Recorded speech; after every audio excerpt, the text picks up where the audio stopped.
Olá, pessoal, tudo bem? Aqui é a professora Andresa, da disciplina de Fundamentos de Biofísica, e hoje nós vamos dar sequência às nossas aulas, né? Hoje é a aula 2, onde a gente vai iniciar a relembrar alguns tópicos, né, de física estudados lá no ensino médio, né? E para dar início a essa nossa série de aulinhas, hoje nós vamos relembrar um pouco um conteúdo chamado mecânica.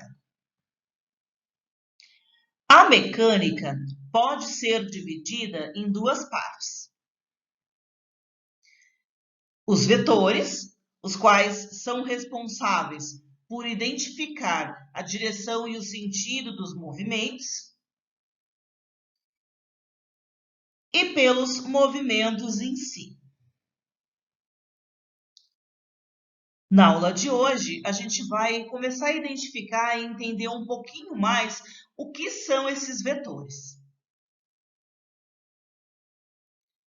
Bom, como a gente já sabe, a gente até já comentou isso em aula, né? Tudo que acontece na física, todos os eventos que acontecem, eles podem ser representados por números, né? E esses números, eles são chamados de grandezas físicas. Então, quando a gente, por exemplo, né, mede a massa de um determinado corpo, quando a gente mede a temperatura de uma criança, quando a gente mede a velocidade de um carro, em todos esses momentos nós estamos mexendo com grandezas físicas. Essas grandezas físicas, elas recebem nomes especiais dependendo de como elas se apresentam. Então, as grandezas, elas podem ser escalares e elas podem ser vetoriais. Na realidade, todos nós já trabalhamos com essas duas grandezas. A gente só não identificava elas, né, dessa forma. As grandezas escalares, né, é o tipo de grandeza em que a gente diz o número e a unidade de medida e já basta para a gente compreender o que ela significa. Por exemplo, né, olha lá, o menino foi na balança acompanhado dos livros. Ele tem um total de 27 quilos. Ou seja, a gente fala 27 quilogramas e a gente já sabe, já se entende o que significa, né, a massa desse menino com os seus livros, né? A mesma coisa quando a gente olha um termômetro, né? Se olharmos um termômetro, a gente sabe o que significa o número e a unidade. Já basta dizer o número e a unidade para a gente representar aquela situação. Isso são grandezas conhecidas como grandezas escalares. Já as grandezas vetoriais, né, que são o outro tipo de grandeza que eu comentei com vocês que existem, elas não são bem assim. Se eu disser para vocês, por exemplo, um casal está viajando, uma família está viajando, e a velocidade do carro durante essa viagem foi de 90 quilômetros por hora.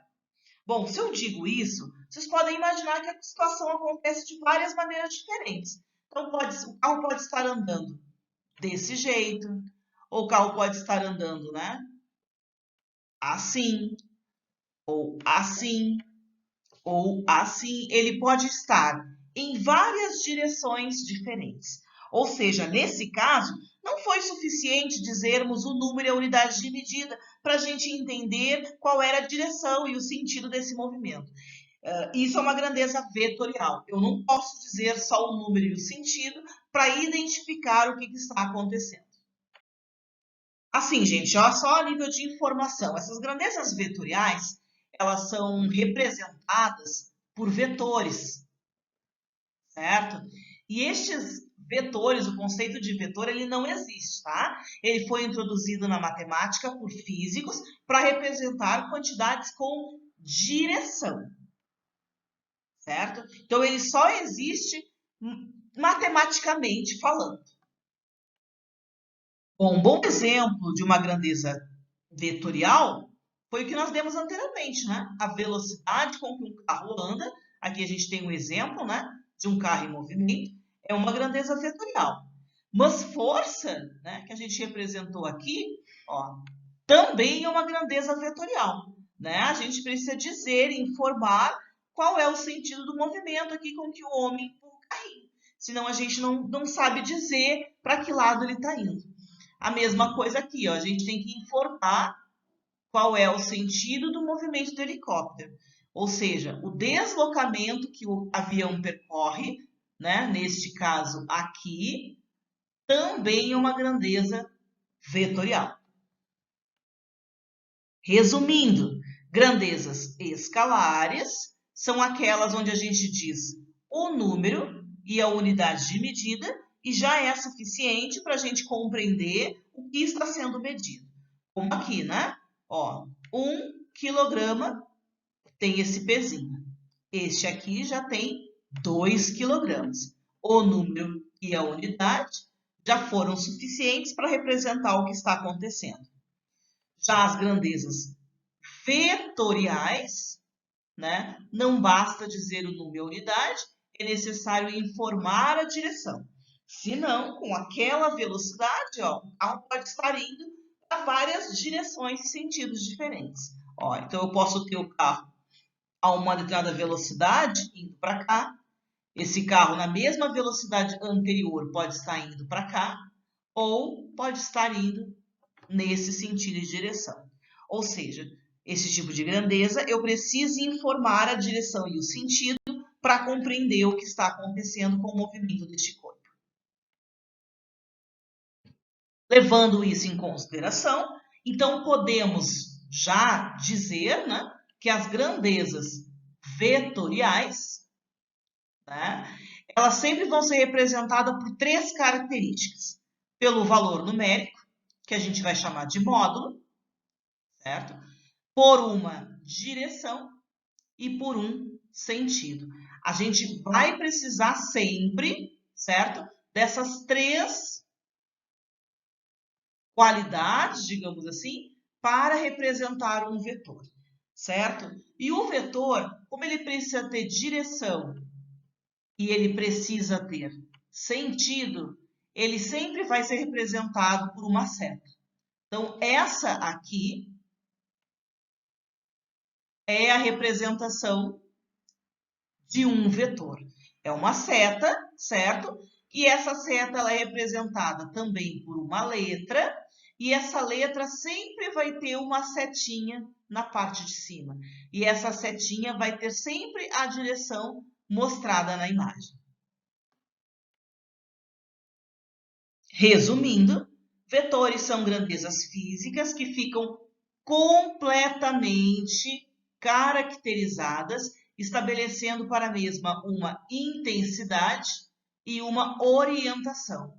E essa orientação sempre vai ser uma direção e um sentido, tá? Então, por enquanto é isso que nós temos que saber, que os vetores são setas, certo? Que podem ser assim ou assim, que essas setas são representadas também por letras, com uma setinha em cima, certo? E que sempre vão ter intensidade e vão ter uma orientação. Ou seja, vão ter direção e sentido. E uma informação importante. Se, por exemplo, nós tivermos não somente uma seta, tá? Nós vamos imaginar que tenhamos 2 setas, como representada nessa imagem, certo? Bom, aqui está o vetor A, né? Este vetor que está, essa seta que está aqui embaixo, também pode ser um vetor. E como ela tem a mesma direção e o mesmo sentido do vetor A, certo? Nós poderemos chamar ele, podemos dar um nome baseado nisso, né? E este nome será vetor B, certo? Neste caso aqui, o vetor A, ele é exatamente igual ao vetor B, exatamente igual. Agora, vamos imaginar que temos um vetor A, certo? E ao lado dele, tenhamos um outro vetor com o sentido oposto. Agora, né, vamos observar o vetor aqui com o sentido oposto. E daí este vetor, diferente do que acontecia anteriormente, né, onde ele era chamado de B e A era igual a B, né, A era igual a B, o que vai acontecer agora? Agora esse vetor não será chamado de B, mas será chamado de menos B. E neste caso, o vetor A será igual ao inverso do vetor B. Ok? Outra coisa que vamos aprender a fazer com estes vetores em outro vídeo, né, fornecido ainda juntamente nessa aula, é operações vetoriais. Ou seja, nós podemos fazer soma de vetores, subtrações de vetores e decomposição de vetores. Mas isso eu vou fazer em outro videozinho, né, que estará disponibilizado justamente com este para essa aula, ok? Obrigado até aqui, até o momento. Obrigado pela atenção de todos e até a próxima, certo? Onde nós vamos discutir um pouco sobre essas operações vetoriais. Abraços, pessoal!